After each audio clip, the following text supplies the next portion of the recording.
Hello. My name is Hannah Yawusua Ajipong. I am a poet and a children's author.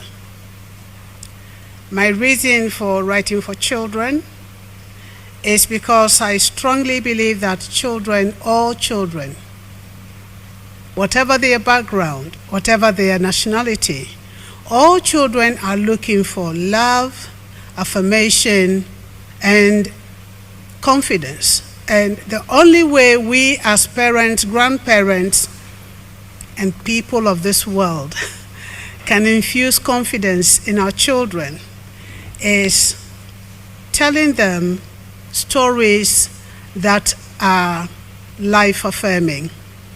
And so here I have my life-affirming storybooks for children.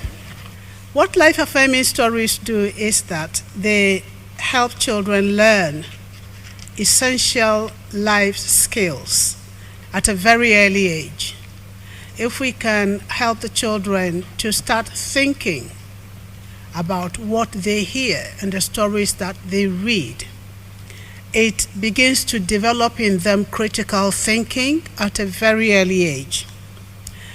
Panda Song is the book that brings all the people in the world together in one place. I created this story where all the animals in the world lived in an imaginary Sahara rainforest. And when people from all over the world come together, I think sometimes they compare themselves with themselves. Most of the problems we have is not being able to connect with each other, not being able to see what another person needs, and because of that, the divisions remain. Because the animals were comparing themselves with themselves, showing off their different colors, Panda felt dull. Panda felt that, only if her color was different, maybe if she had the color of the peacock, for instance, or the color of the tiger. But she didn't. She's Panda. And in my story, the animals came together to encourage Panda to accept herself for who she is. And with the encouragement of the other animals, which also helps the children to build a supportive community. So when the children see another child who is not engaging or feeling sad, I believe that this story will help the children to come together around the child and build that supportive community. And when they supported Panda and helped her to understand that whatever she looked like, she is beautiful, she burst into a song. And it is that song that makes every child feel special, feels unique, and knows that she has something to contribute to society. Building community is so important that it takes away, unfortunately, the difference and the divisions that is destroying our world, is destroying friendships. And so apart from the children's storybooks, which I have just introduced, I also write poetry. But today I want to share a poem that I wrote because I had a conversation with a black woman.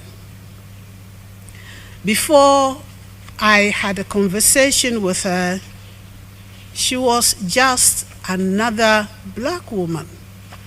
And how many people do we walk past? Because of recent events in the world, you hear people say, go back where you came from. And I've heard that so many times. There was a time when two young men really were pressing me, really trying to provoke me to say something. And I said to them, you want me to go back where I came from? I want to tell you that I come from the planet Earth. Where do you come from?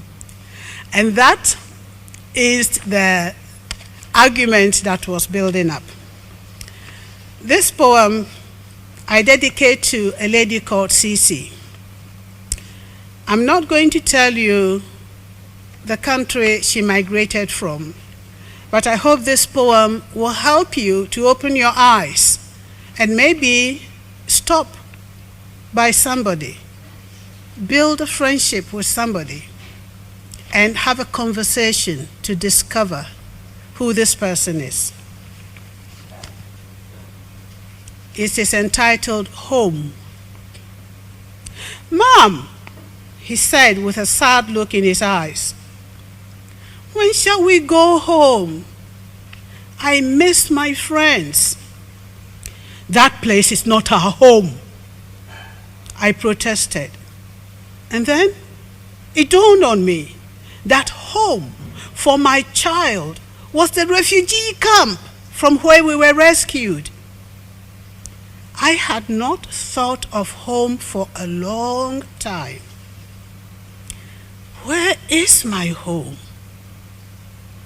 The high-rise block of flats with its dampness, where the heating cuts off when we have little money, or the mud hut, which kept us cool in the African heat.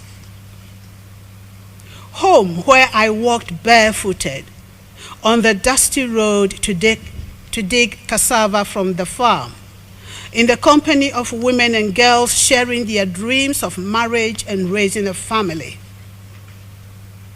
Was it the peaceful neighborhood where different tribal people looked out for each other?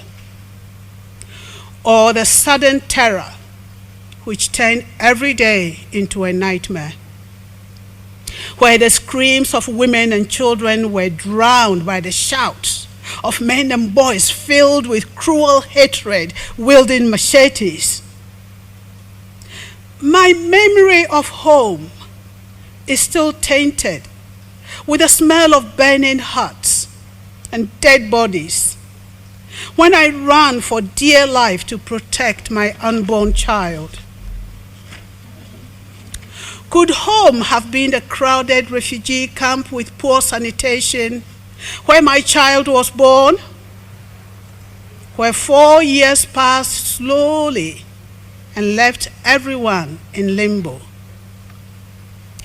I now live in a foreign land among people whose ways I do not understand, learning to eat foods I'm not accustomed to. The home of my heart still bears the marks of shame and confusion, but I can be home when I understand what people are saying, where people are kind and return my smile. Home where I am not afraid of being shouted at and treated less than a human being.